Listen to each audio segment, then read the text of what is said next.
Tua verdade era a verdade do mundo, mas a verdade do mundo não satisfaz. A tua dor era um pesar tão profundo que dentro de ti não cabia mais. Pega teu arado e prossegue sorrindo a tua tarefa. Ama, trabalha, semeia e espera. Nesta estrada somente quem dá mais do que recebe, dá o testemunho de quem nunca esquece. Andai como filhos da luz, tua missão é iluminar. Vós sois todos filhos da luz, espalhai tua luz em todo lugar. Hoje tua estrada é adornada de flores, segues teu rumo sem olhar para trás, pois descobriste a alegria que existe em espalhar tua luz em sopros de paz. Pega teu arado e prossegue sorrindo a tua tarefa. Ama, trabalha, semeia e espera. Nesta estrada somente quem dá mais do que recebe, dá o testemunho de quem nunca esquece. Andai como filhos da luz, tua missão é iluminar. Vós sois todos filhos da luz, espalhai tua luz em todo lugar. Andai como filhos da luz, andai como filhos da luz, andai como filhos da luz. Querido Pai Celestial, graças te damos por esses momentos maravilhosos em que, com os nossos pensamentos e desejos de estarmos juntos para participar de mais um estudo, que possamos estar bem espiritualmente para recebermos o alimento espiritual e aprendermos um pouco mais dos ensinamentos do nosso querido Jesus. Que as energias, Senhor, que temos a certeza que são as melhores, que essas energias possam ser doadas a todos os nossos irmãos encarnados e desencarnados que estiverem de alguma forma desorientados das decisões que devem ser tomadas.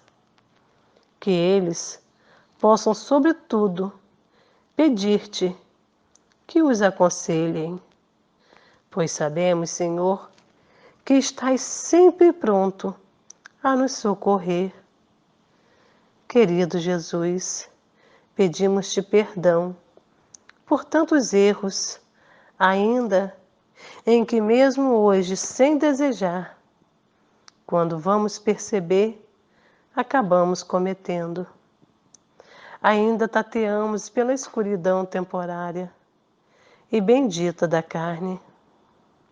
Ainda nos rebelamos e nos debatemos, e por isso sabemos a necessidade de passarmos pelo aprendizado necessário.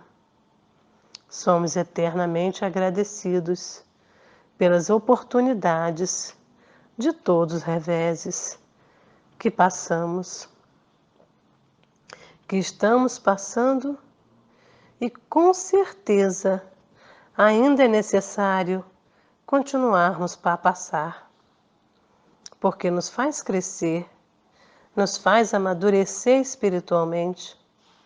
Sabemos que aqui é uma grande escola para o aprendizado de cada um, que possamos, com as nossas limitações, saber dar valor a cada oportunidade dada. Querido Mestre Jesus, que o Senhor possa, Senhor, abençoar a nossa noite, possa continuar conosco, Senhor. Muito obrigada por tudo, que assim seja. Boa noite, meus irmãos. A nossa leitura dessa noite está em Romanos, capítulo 5, versículo 1 ao 5. Justificados, pois, pela fé, temos a paz em Deus, por meio de nosso Senhor Jesus Cristo. Por ele é que tivemos acesso a essa graça, na qual estamos firmes e nos gloriamos na esperança de possuir um dia a glória de Deus. Não só isso, mas nos gloriamos até das tribulações, pois sabemos que a tribulação produz a paciência. A paciência prova a fidelidade, e a fidelidade comprovada produz a esperança. E a esperança não engana, porque o amor de Deus foi derramado em nossos corações pelo Espírito Santo que nos foi dado. Que assim seja. Que assim seja. Boa noite mais uma vez, né, para os irmãos que entraram depois, né, obrigado José Martins, a Marinês, né, que fez uma prece belíssima, um hino. Então hoje, né, vamos estar estudando o capítulo 4, cujo título é Ninguém poderá ver o reino de Deus se não nascer de novo. Antes, né, de darmos início, vamos falar um pouco sobre o versículo, né, que a fé que Jesus nos ensinou, né, os ensinamentos de Jesus, né, então com ele nós temos fé e sabemos que nós não caminhamos sozinhos pela vida, né, mesmo nos momentos, né, de tribulações, mesmo nos momentos difíceis, nós temos a certeza, né, de que Deus está conosco e devemos ser perseverantes na nossa fé, termos paciência, né, confiança, né, que o Pai está junto de nós, que a tudo vê, né, que são oportunidades para nós, né, demonstrarmos a nossa fé e estarmos crescendo. Então, nesse capítulo de hoje, nós veremos, cujo título é Ninguém poderá ver o reino de Deus se não nascer de novo, nós estaremos, né, estudando a ressurreição e a reencarnação. Veremos que a reencarnação fortalece os laços de família, ao passo que a unicidade da existência os rompe.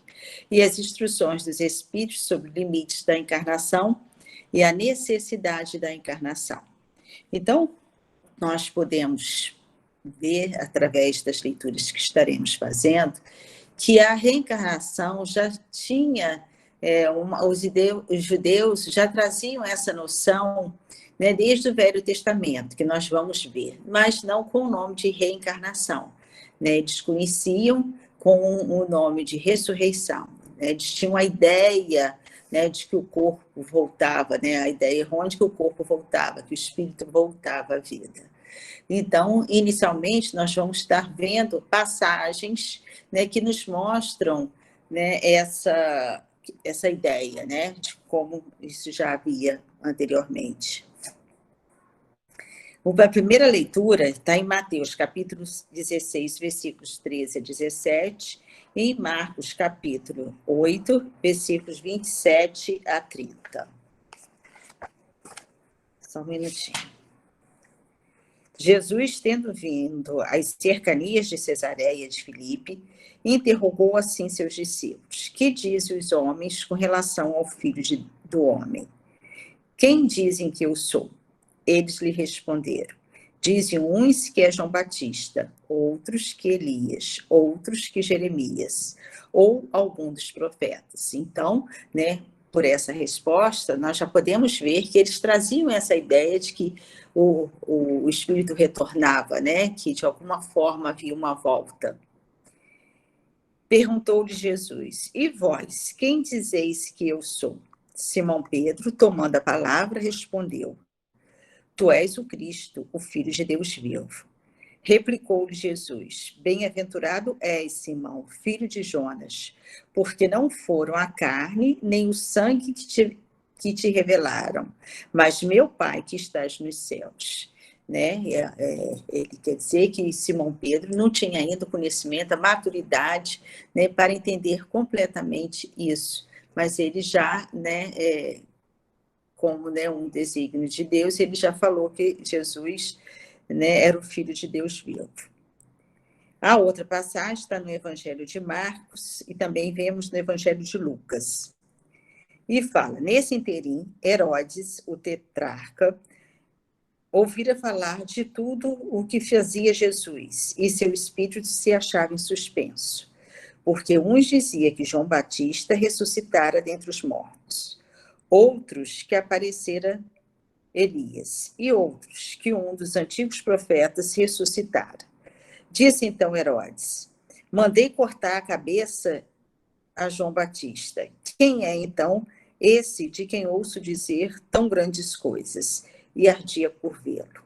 Então, né, ele sabia que não era João Batista, né, porque Herodes, né, tinha mandado decapitar João Batista, né,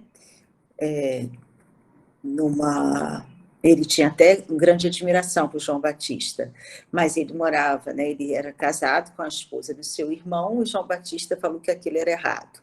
Ela, né, ficou uma vez num banquete, a sua filha dançou, e Herodes falou que podia pedir aquilo que quisesse, né, que ele daria.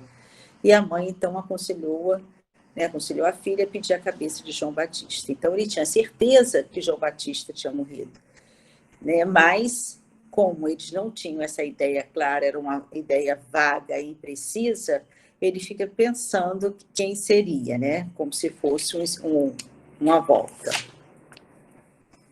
E em Mateus, capítulo 17, versículos de 10 a 13, e em Marcos, no capítulo 9, versículos de 11 a 13, nós vemos após a transfiguração. A transfiguração ocorreu, né, após a transfiguração, vou ler aqui um pedacinho.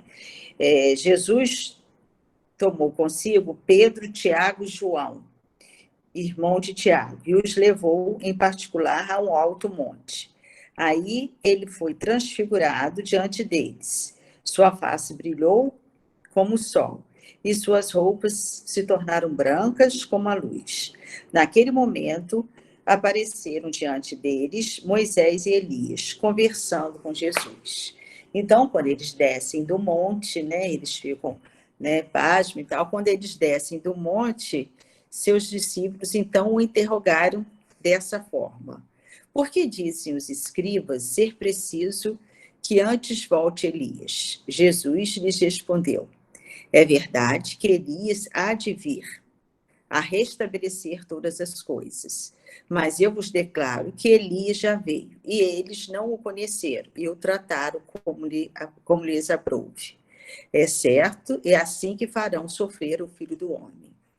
Então, seus discípulos compreenderam que fora de João Batista que ele falara. Então, nesse momento, né, Jesus já fala, né, que João Batista, né, era a reencarnação de Elias, mas, como não o reconheceram, né, também...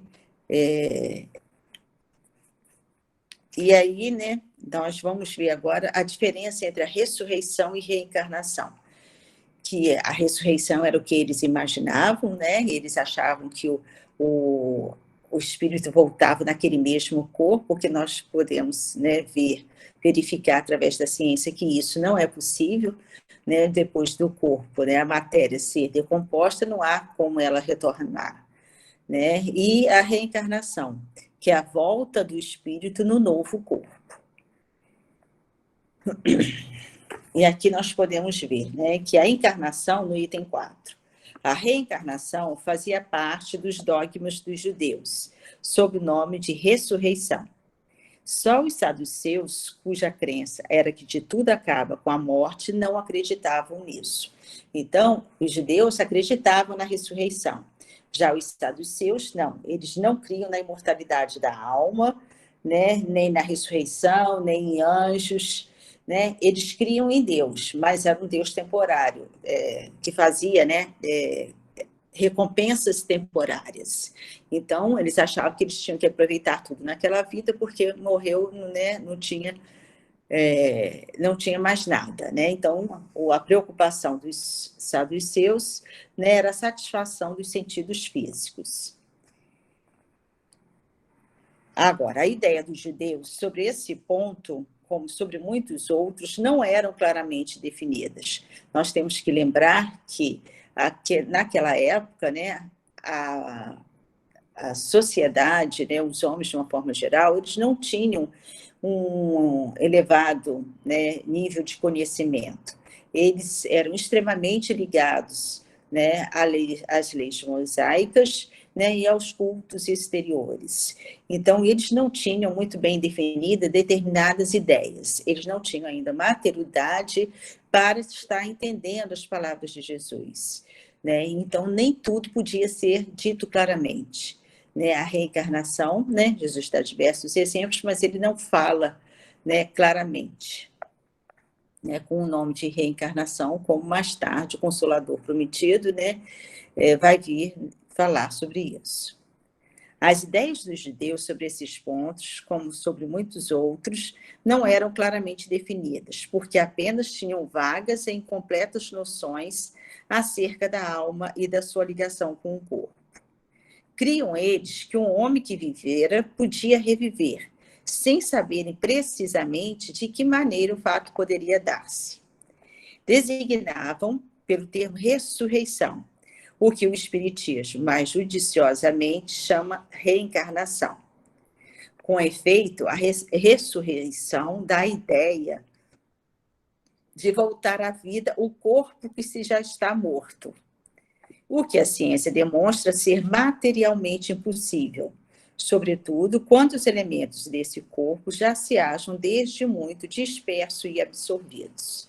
Então, né, a Terra mesmo absorve, não teria nenhuma condição daquele corpo estar retornando. A reencarnação é a volta da alma ou espírito à vida corpórea, mas em outro corpo, especialmente formado para ele, e que nada tem em comum com o antigo. Então, a reencarnação é a volta do espírito à alma e um novo corpo, né? Formado um novo corpo, não tem nada a ver com o anterior, né? Daquele já se desfez. A palavra ressurreição podia, sim, aplicar-se a Lázaro, mas não a Elias nem aos outros profetas. Se, portanto, segundo a crença dele, João Batista era Elias, o corpo de João não podia ser o de Elias, pois que João fora visto criança e seus pais eram conhecidos. João Batista podia ser Elias reencarnado, mas não ressuscitado, né? Porque são corpos diferentes. E aí ele vai nos falar sobre uma passagem, né, que está só no Evangelho de João, capítulo 3, nos versículos de 1 a 12, que é a visita de Nicodemos, um doutor da lei, né, que faz a Jesus. Nesse livro, no livro de Chico Xavier Boa Nova, pelo espírito de Humberto de Campos, na lição 14, ele nos faz uma lição assim, muito bonita, nos relata muito detalhadamente como foi essa visita, né, e nos fala sobre o momento, né, de Nicodemos, a visita de Nicodemos até Jesus e o momento que Jesus, né, se encontrava naquele momento, como era a situação. E ele nos diz, né, que a sociedade, Jesus mexeu com toda a sociedade da época, né, as suas lições incomodavam os sacerdotes, né, não gostavam dele, né, e muitos outros, né, porque ele mexia com os poderes, né? E ele nos fala: em face dos novos ensinamentos de Jesus, todos os fariseus do tempo se tomavam de inexcedíveis cuidados pelo seu extremado apego aos textos antigos. Então, eles eram extremamente presos às leis mosaicas, aos textos antigos, aos cultos exteriores. né? E Jesus recriminava muito esses cultos exteriores. E ele veio falar de uma nova lei, a lei de amor. Não mais a lei de talião, de olho por olho, dente por dente, mas agora a lei do amor, a lei do perdão, né? De uma forma diferente de se relacionar, né? Ele veio falar de fraternidade.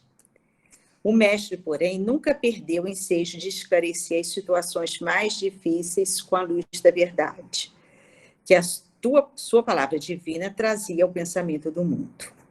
Grande número de doutores não conseguia ocultar o seu descontentamento, porque, não obstante suas atividades derrotistas, continuavam as ações generosas de Jesus. Então, Jesus não se incomodava, né, com as ações deles. Ele continuava o seu caminho, espalhando amor, espalhando caridade, né, sendo um exemplo, beneficiando os aflitos e os sofredores. Discutiam-se os novos princípios no grande templo de Jerusalém, nas suas praças públicas e nas sinagogas. Os mais humildes e pobres viam no mestre o emissário de Deus, cujas mãos repartiam em abundância os bens da paz e da consolação. As personalidades importantes temiam, né?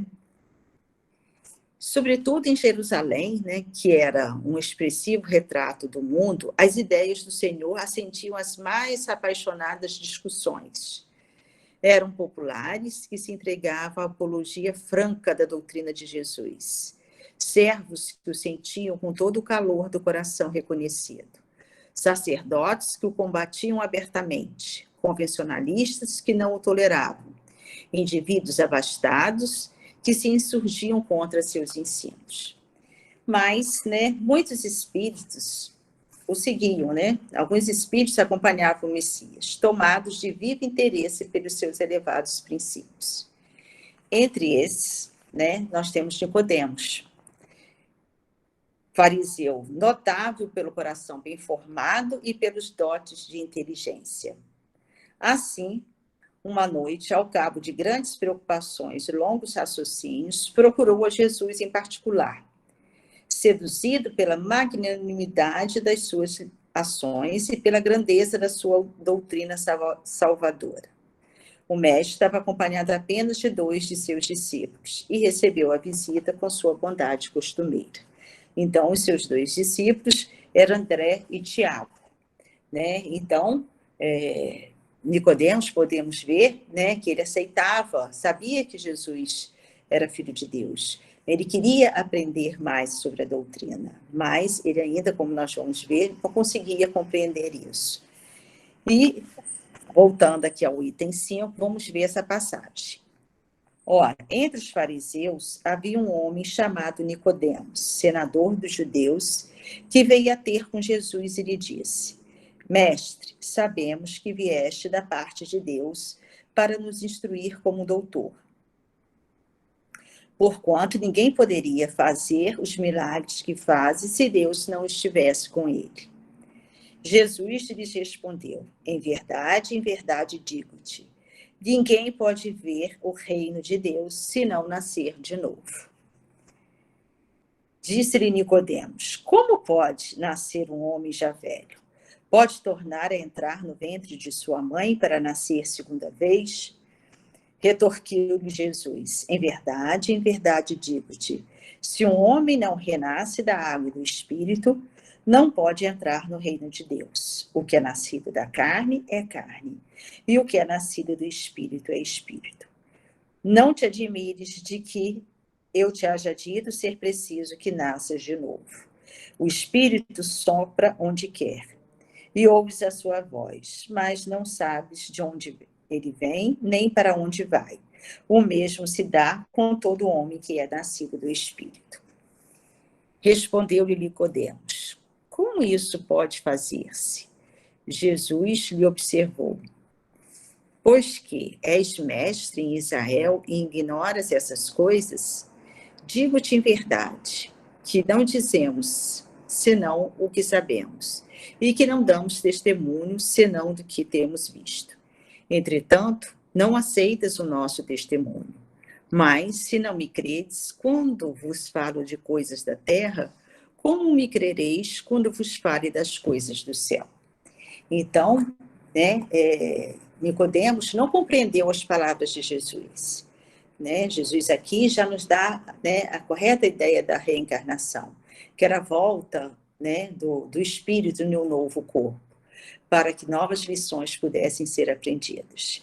E ele, né, extremamente confundido, ele retirou-se, né, e os seus discípulos também, Tiago, né, e André, também ficaram muito aturdidos, né, com essas palavras de Jesus. Como isso ocorreria? Como renascer novamente? Né? Qual o sentido oculto das palavras de Jesus? Que nós sabemos que Jesus falava muito sobre, né, numa forma oculta, que pela nossa imaturidade espiritual não conseguimos entender naqueles momentos, né?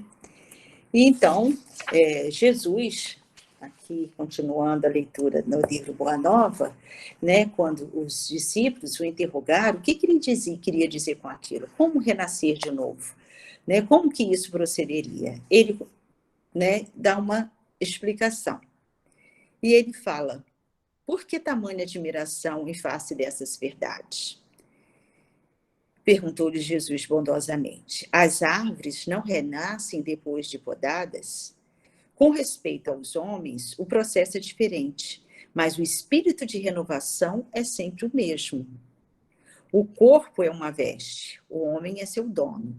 Toda roupagem material acaba rota, porém, o homem que é filho de Deus encontra sempre em seu amor os elementos necessários à mudança do vestuário.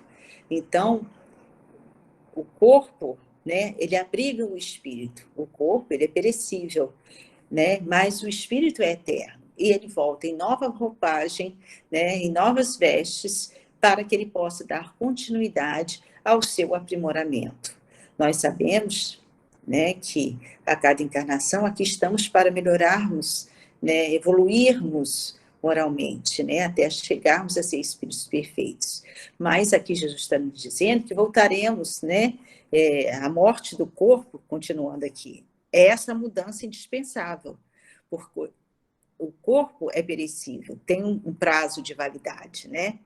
Porque a alma caminhará sempre por meio de outras experiências, até que consiga a imprescindível provisão de luz para a estrada definitiva no reino de Deus, com toda a perfeição conquistada ao longo dos muitos caminhos. Então, Deus nos fez, nos criou espíritos simples e ignorantes, né? Nós somos ainda espíritos imperfeitos e um dia atingiremos a perfeição, né? E Jesus veio nos ensinar como chegar até o reino de Deus, né, que está dentro de nós, como devemos proceder, né, quais atitudes que devemos tomar. Então, essas diversas, né, reencarnações são de quê? Depurações do nosso espírito, dos débitos passados, são provas, são expiações para que possamos estar aprendendo, para que possamos estar depurando. Né? A reencarnação é uma misericórdia divina, é a justiça divina em ação. André sentiu que uma nova compreensão lhe felicitava o espírito simples e perguntou, mestre, já que o corpo é como que a roupa material das almas, por que não somos todos iguais no mundo? Vejo belos jovens junto de aleijados e paralíticos. Então, é a questão que tanto se perguntam. Por que isso é possível? Por que uns nascem tão com problemas, né, como aqui a Nemia falou, né, uns aleijados, paralíticos, outros com saúde, outros mais prósperos, outros menos, né, com mais dificuldades, com menos dificuldades? Aí Jesus responde, acaso não tenha ensinado que tem de chorar todo aquele que se transforma em instrumento de escândalo? Cada alma conduz consigo mesmo o inferno ou o céu que edificou no âmago da consciência. Seria justo conceder-se uma segunda veste mais perfeita e mais bela ao espírito rebelde que estragou a primeira? Que diríamos da sabedoria de nosso Pai se facultasse as possibilidades mais preciosas aos que a utilizaram na véspera para o roubo, o assassínio e a destruição? Então, essas diversas roupagens são provas de que precisamos para que nós possamos evoluir, né, são provenientes das nossas vidas passadas. Cada um de nós tem a prova que melhor, né, vai nos servir, né, vai nos ajudar para que a gente possa estar, né, se aprimorando, para que a gente possa estar evoluindo. Os que abusaram da túnica da riqueza vestirão depois a dos flâmulos e escravos mais humildes, como as mãos que feriram podem vir a ser cortadas.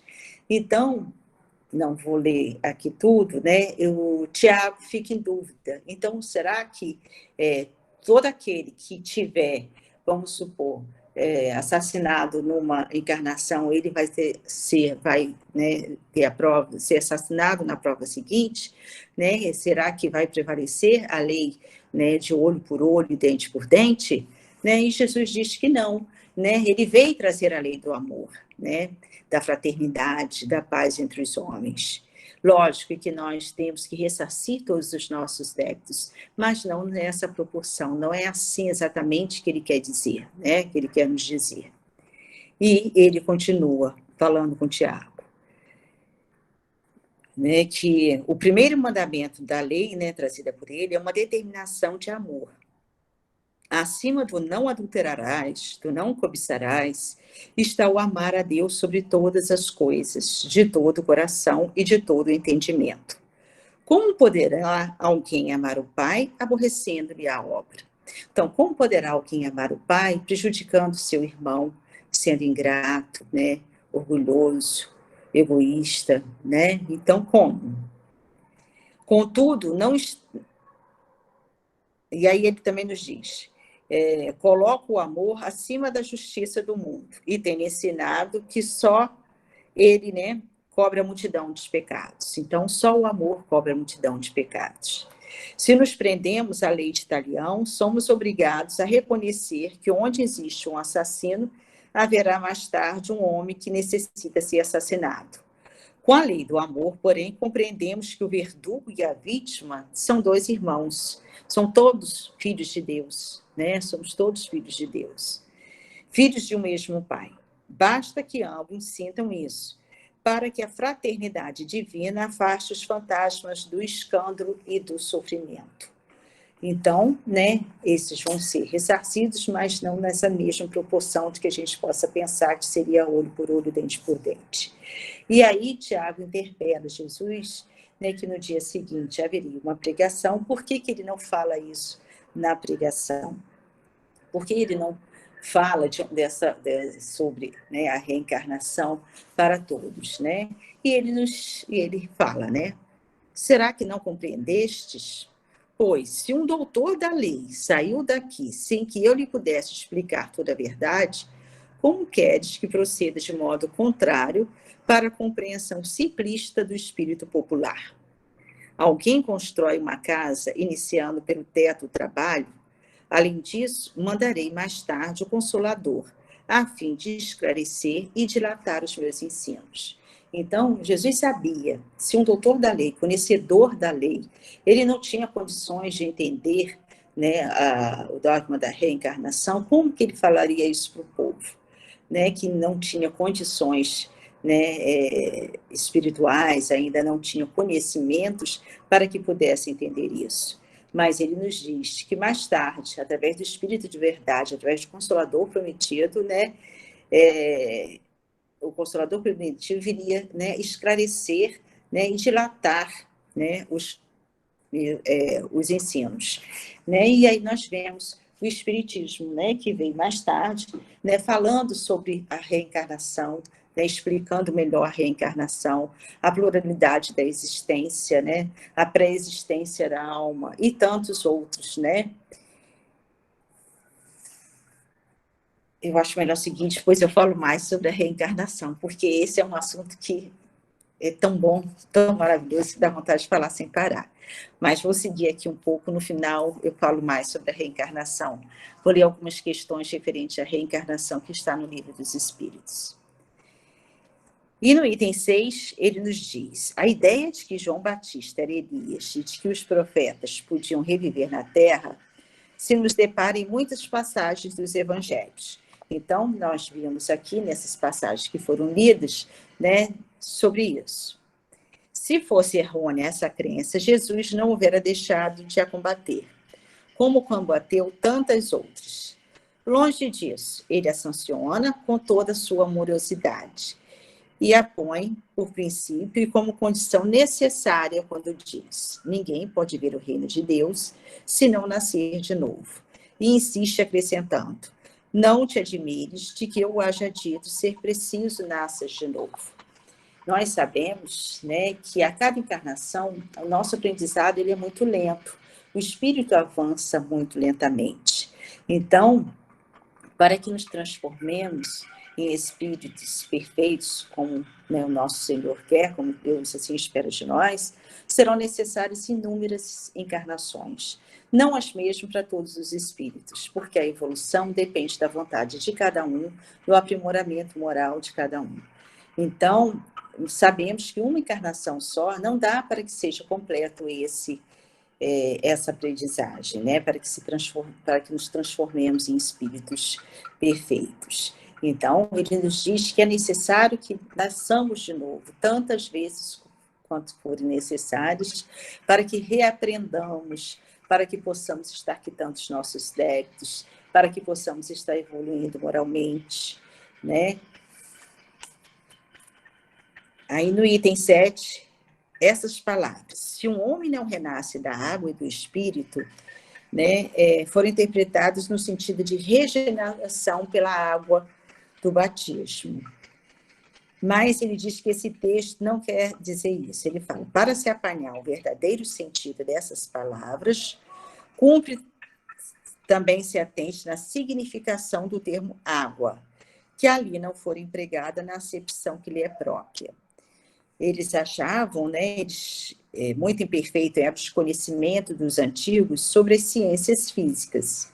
Eles acreditavam que a Terra saíra das águas e, por isso, consideravam a água como elemento gerador absoluto, né? Então, eles consideravam a água como elemento gerador absoluto e ele vai citar várias passagens relatando isso. Assim é que em Gênesis, no capítulo 1, se lê: o Espírito de Deus era levado sobre as águas, flutuava sobre as águas, que o firmamento seja feito no meio das águas, que as águas que estão debaixo do céu se reúnem em um só lugar e que apareça o elemento árido. Então, que as águas produzam animais vivos, que nadem na água, e pássaros que voem sobre a terra e sobre o firmamento.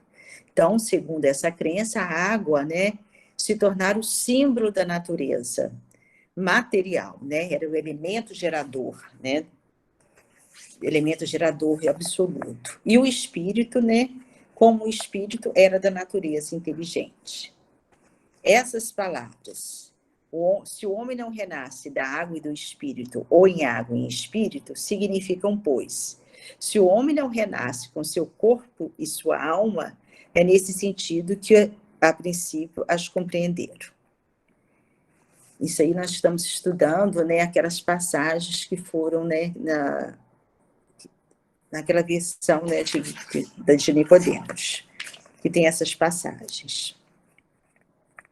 Tal interpretação se justifica, pois, por essas outras palavras: o que é nascido da carne é carne, e o que é nascido do espírito é espírito. Então, né, o corpo nasce da carne, o espírito é o espírito imortal, né, e depende do corpo. Jesus estabelece aí uma distinção positiva entre o espírito e o corpo. O que é nascido da carne é carne. Indica claramente que só o corpo procede do corpo e o espírito independe deste. Na passagem que diz: o espírito sopra onde quer, ouve-lhes a voz, mas não sabes nem de onde ele vem, nem para onde vai. Pode-se entender que se trata do Espírito de Deus, que dá a vida a quem ele quer, ou da alma do homem. Nessa última acepção, não sabes de onde ele vem, nem para onde vai. Significa que ninguém sabe o que foi, nem o que será o Espírito.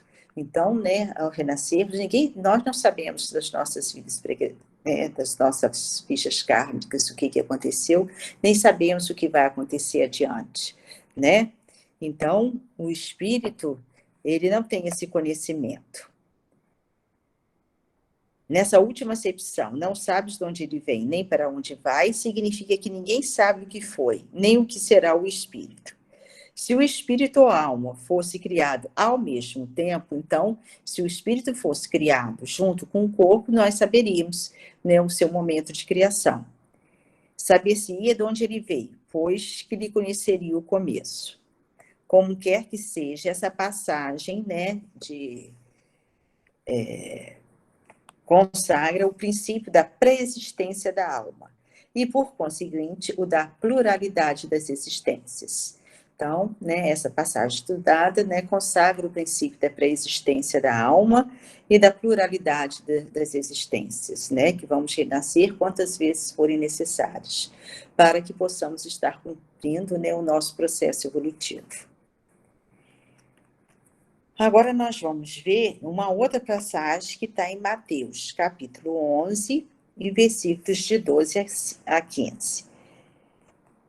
Ora, desde o tempo de João Batista até o presente, o reino dos céus é tomado pela violência, e são os violentos que o arrebatam, pois que assim o profetizaram todos os profetas até João e também a lei. Se quiserdes compreender o que vos digo, ele mesmo é o Elias que há de vir. Ouçam aquele que tiver ouvidos de ouvir. Então, ele está falando da violência das leis mosaicas, né? Como veremos. Se o princípio da reencarnação, conforme se acha expresso em João, podia, a rigor, ser interpretado em sentido puramente místico, mesmo já não acontece com essa passagem de Mateus, que não permite equívoco. Ele mesmo é o Elias que há de vir.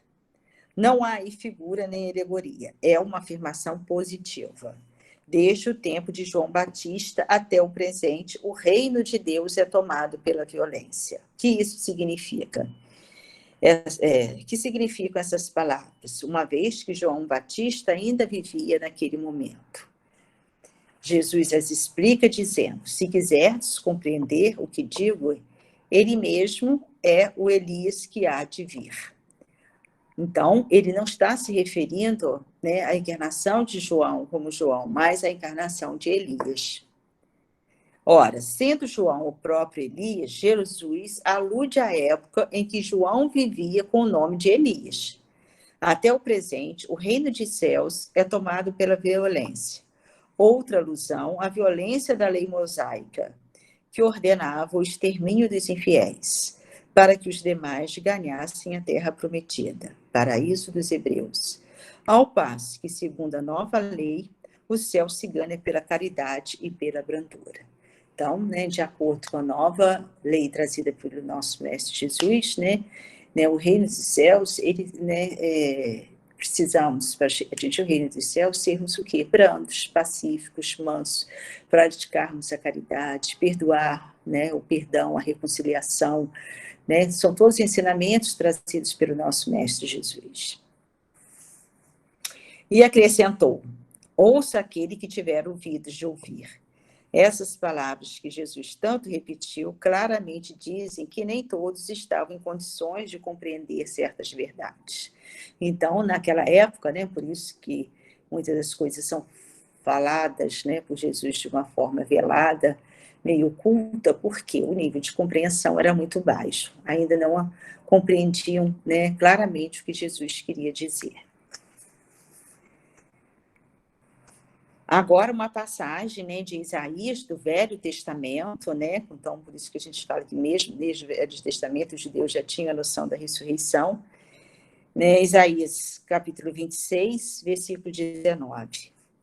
Aqueles do vosso povo, a quem a morte foi dada, viverão de novo. Aqueles que estavam mortos em meio a mim ressuscitarão.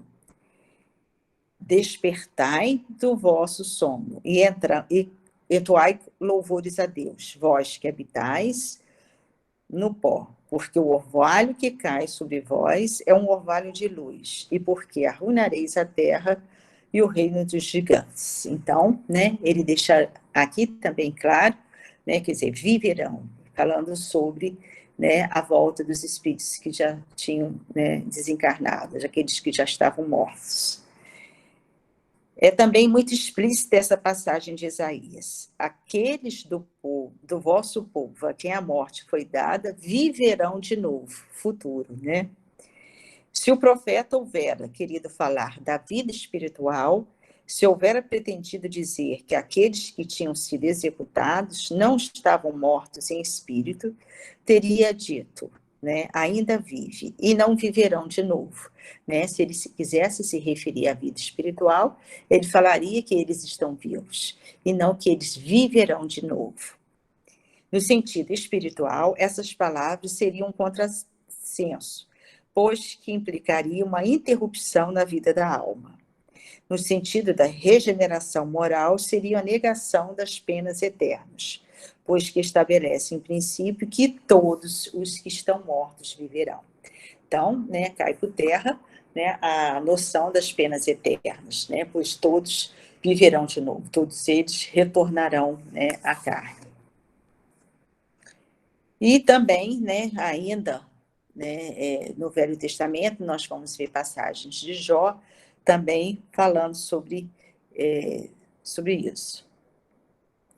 Mas quando o homem há morrido uma vez, quando seu corpo separado do seu espírito for consumido, que é feito dele? Tendo morrido uma vez, poderia o homem reviver de novo? Nessa guerra em que me acho todos os dias da minha vida, espero que chegue a minha mutação. Isso está em Jó, no capítulo 14, nos versículos de 10 e 14, tradução de Lemastre. Agora tem uma outra tradução protestante que também fala: quando a morte, o homem morre, perde toda a sua força, expira. Deus, onde está ele? Se o homem morre, viverá de novo? Né? Então, eles já tinham aquela dúvida, né? Esperarei todos os dias de meu combate, até que venha alguma mutação. E na versão da igreja grega, né, a mesma passagem diz: quando o homem está morto, vive sempre, acabando os dias da minha existência terrestre. Esperarei, porquanto a ela voltarei de novo. Então, né, na ideia de que vai voltar, né, a vida, né, a vida material. Então, nessas três versões, o princípio da pluralidade da existência se acha claramente expresso. Né? Todos eles estão claramente falando, né, de uma nova vida, que reviverão, que viverão, né, tudo futuro. Ninguém poderá supor que Jó haja querido falar de regeneração pela água do batismo, que ele, de certo, não conhecia. Tendo o homem morrido uma vez, poderia reviver de novo? A ideia de morrer uma vez e de reviver implica a de morrer e reviver muitas vezes. A versão da igreja grega ainda é mais explícita, se é que isso é possível. Acabando os dias de minha existência terrena, esperarei, porquanto a ela voltarei, ou voltarei à existência terrestre. Isso é tão claro como se alguém dissesse: saio de minha casa, mas a ela tornarei. Então, nessas três passagens, né, que nós vimos aqui nas três versões dessa passagem de Jó, fica muito claro, né, que eles já tinham, né, um pré-conhecimento sobre a pluralidade das existências, né, achavam que retornariam.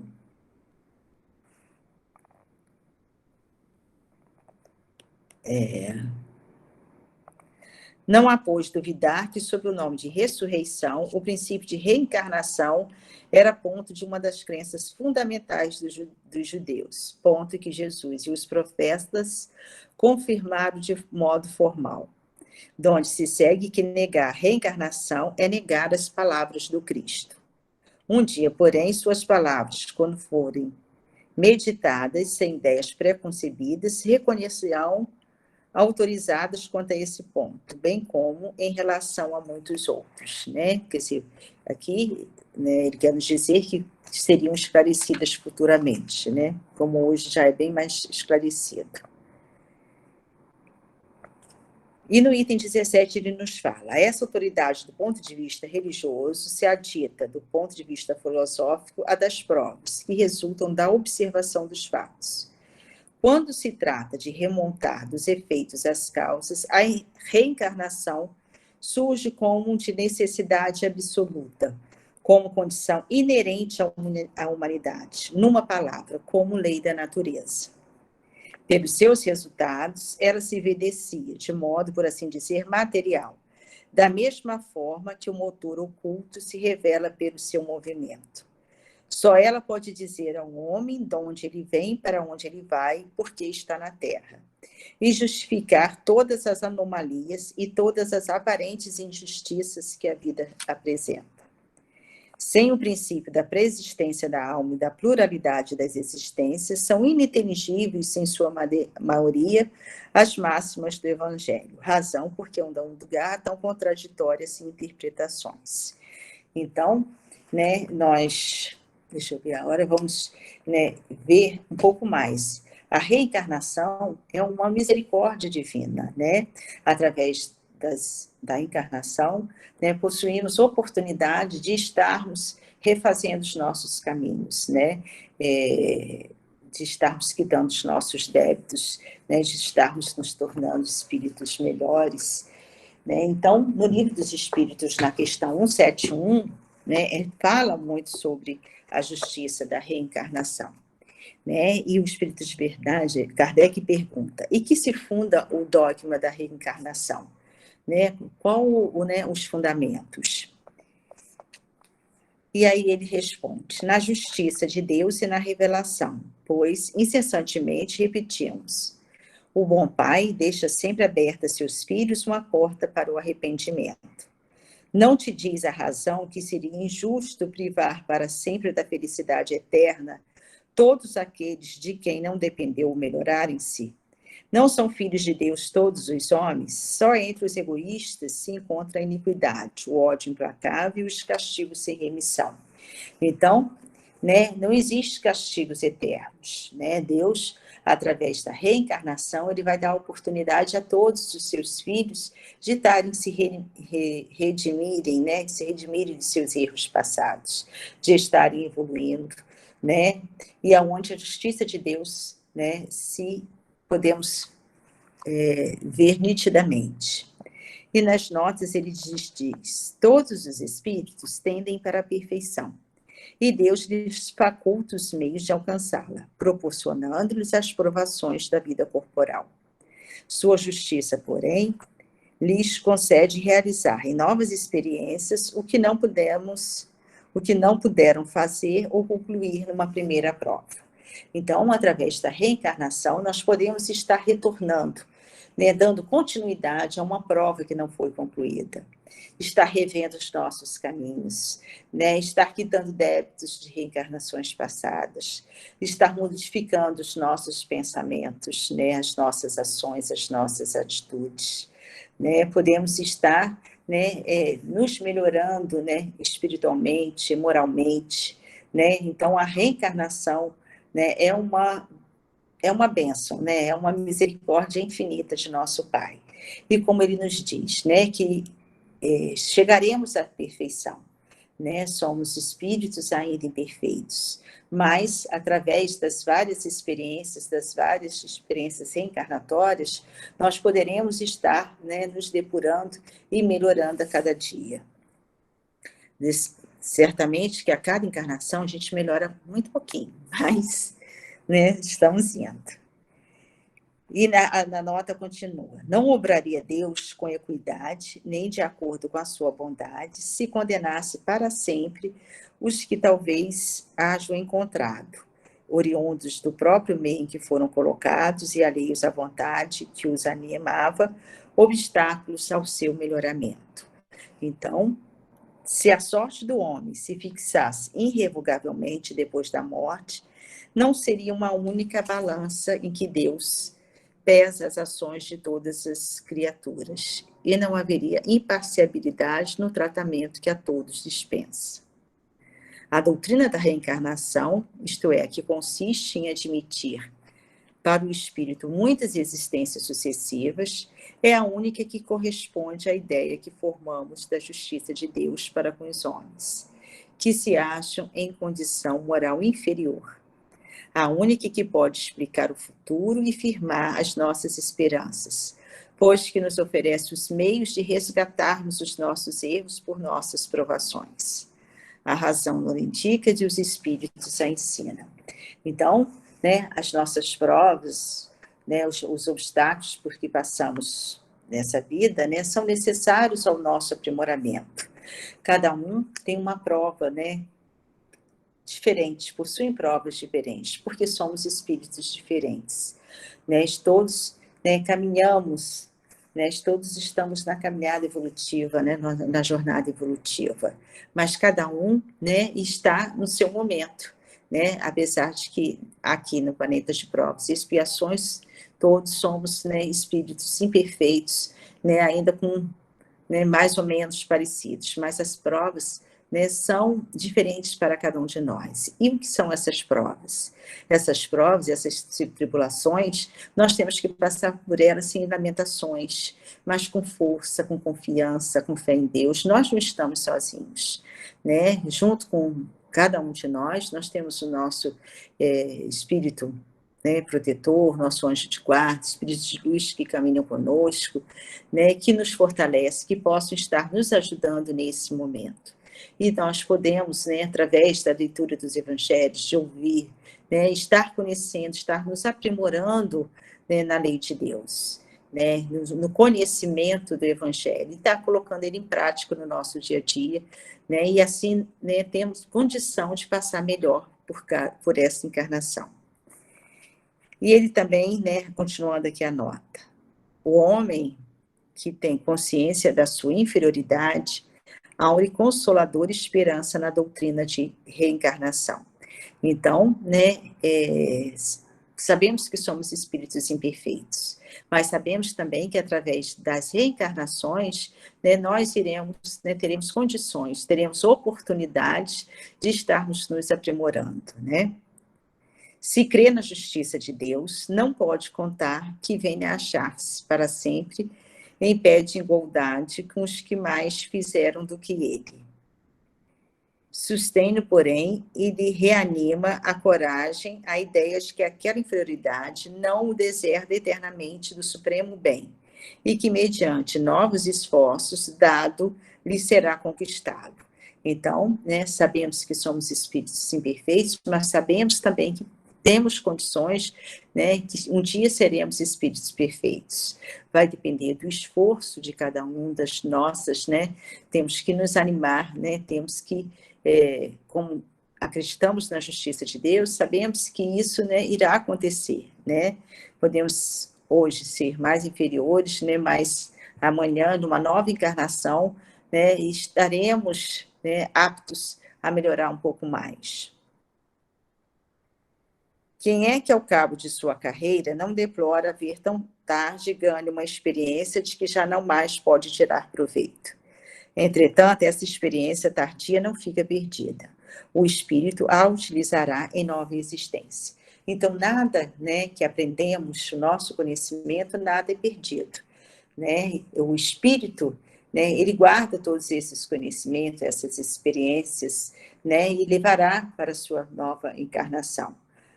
Então, nada se perde, E ele, na pergunta 167, ele pergunta qual o fim da reencarnação. Por que reencarnamos, E ele responde: expiação, melhoramento progressivo da humanidade. Sem isso, onde a justiça?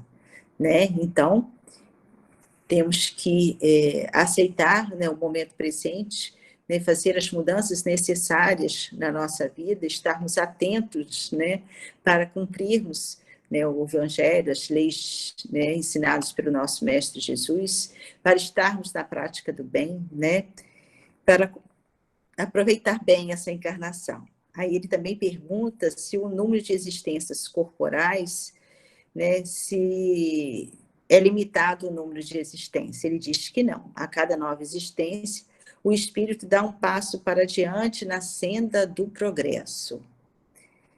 Desde que se ache limpo de todas as impurezas, não tem mais necessidade das provas da vida corporal. Então, quando o espírito, né, se achar livre das suas impurezas, ele não mais reencarnará. Então, né, podemos dizer, então, né, no Evangelho mesmo segundo o Espiritismo, no capítulo 5, no item 10, ele fala que mediante as diversas existências físicas é que os espíritos se vão expungindo, pouco a pouco, de suas imperfeições. As provações da vida os fazem adiantar-se, quando bem suportadas. Como expiações, elas apagam as faltas e purificam. São o remédio que limpa as chagas e cura os doentes. Então, através das sucessivas encarnações, nós vamos depurando o nosso espírito, né? Vamos deixando para trás as nossas imperfeições, né? Depende de nós, do nosso esforço. No Livro dos Espíritos também, como eu já li aqui, né? Os espíritos superiores esclarecem que há expiações nas diferentes existências no plano material, tendo em vista o melhoramento progressivo da humanidade. Sem isso, onde a justiça, né? Os espíritos não ocupam perpetuamente a mesma categoria, né? Eles todos se melhoram, passando pelos diferentes graus da hierarquia espírita. A vida material é uma prova que lhes cumpre sofrer, repetidamente, até que hajam atingido a absoluta perfeição moral. Então, nós estaremos, né, reencarnando tantas vezes quanto forem necessárias, até que nós atinjamos a perfeição moral, né? Já deu 9 horas, deixa eu ver se tem aqui alguma pergunta, gente, só um momento.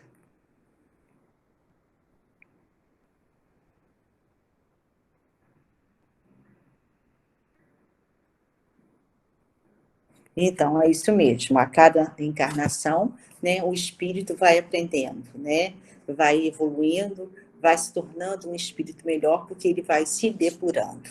Então, a reencarnação é uma bênção, né, é uma misericórdia divina maravilhosa, que nos possibilita, né, estarmos aprendendo a cada dia, a cada encarnação. Muitas vezes, né, essas encarnações, a gente não aprende, fica parada, né? Mas a gente não retroage, pode não evoluir, mas não retroage. Então, queridos irmãos, né, no próximo estudo nós continuaremos com esse capítulo, mas ele é muito rico, né? Não tem como parar e não falar muito sobre a reencarnação. Muitas coisas ainda, né, gostaria de estar falando, mas, né, não, continuaremos em outra, né, oportunidade. Então, agora, né, chamaremos a nossa irmã Marinês para estar falando a nossa prece e o nosso hino. Obrigada a todos, espero que, né, tenhamos feito um bom, né, aproveitamento. Boa noite a todos. Ismael, ó Ismael, Ismael, ó Ismael, nas luminosas pegadas do Cordeiro, és o grande timoneiro de um barco chamado Brasil. Ó Brasil, grande esperança, berço da fraternidade, erga bem alta esta bandeira, Deus, Cristo e caridade. Erga bem alta esta bandeira, Deus, Cristo e caridade. Ismael, ó Ismael, Ismael, ó Ismael. as luminosas pegadas do Cordeiro. És o grande timoneiro de um barco chamado Brasil. Ó Brasil, grande esperança, berço da fraternidade, erga bem alta esta bandeira, Deus, Cristo e caridade. Erga bem alta esta bandeira, Deus, Cristo e caridade. Ismael, ó Ismael, Ismael, ó Ismael. E assim, querido irmão e amigo Jesus, e a todos da espiritualidade, trabalhadores da seara do Mestre, obrigada, Senhor, por essa grande oportunidade de estarmos na companhia de todos. Como é maravilhoso compartilhar desses momentos, de compartilhar uma lembrança de cada irmão que vive conosco, onde nesse momento, Senhor, estamos todos reunidos em pensamento, onde convivemos com irmãos que procuram comungar dos mesmos ideais, procurando colocar em prática tudo que estamos aprendendo. Sabemos, Senhor, que temos as nossas limitações, mas temos, Senhor, necessidade de procurar fazer algo bom, de procurar ajudar os nossos irmãos, de fazer o bem, de trazer um sorriso no rosto do nosso próximo, de transmitir esperança em dias melhores, de trazer alento, Senhor, ao irmão que chega até nós desesperado. Que a gente, Senhor, possa aprender a ouvir e transmitir, Senhor, se houver necessidade, uma palavra amiga. Queremos, Senhor, derrubar tudo aquilo que nos atrapalha, para que a gente possa, Senhor, sempre se manter de pé, caminhar, Senhor, com segurança. Com certeza, Senhor, dessa forma, conseguiremos sair vencedores. Não para nos sentir melhor do que ninguém, Senhor, mas para poder doar um pouquinho de tanto que temos recebido de Ti, dos nossos irmãos trabalhadores, do nosso querido mentor, Paulo de Tarso. Que o Senhor possa nos ajudar, Senhor. Que todos nós tenhamos esperança em dias melhores. O Teu amor, Jesus, é tão grande. São tantos os motivos para sermos gratos. A Tua paz, o Teu amor, a Tua infinita misericórdia, Jesus, possa envolver a todos os nossos irmãos, que eles possam sentir a Tua presença junto deles, Jesus, e algo tocar sua sensibilidade, que cada um, Senhor, possa ter força, coragem, ânimo e ter a certeza, Senhor, que eles são muito amados. Obrigado, Jesus. Protege, Senhor, a nossa noite. Esteja junto de nós, Senhor, no momento que iremos dar o descanso ao nosso corpo, para que o nosso espírito possa receber, Senhor, as orientações, ou, se for permitido, Jesus, ir para algum lugar que possa ajudar outros irmãos.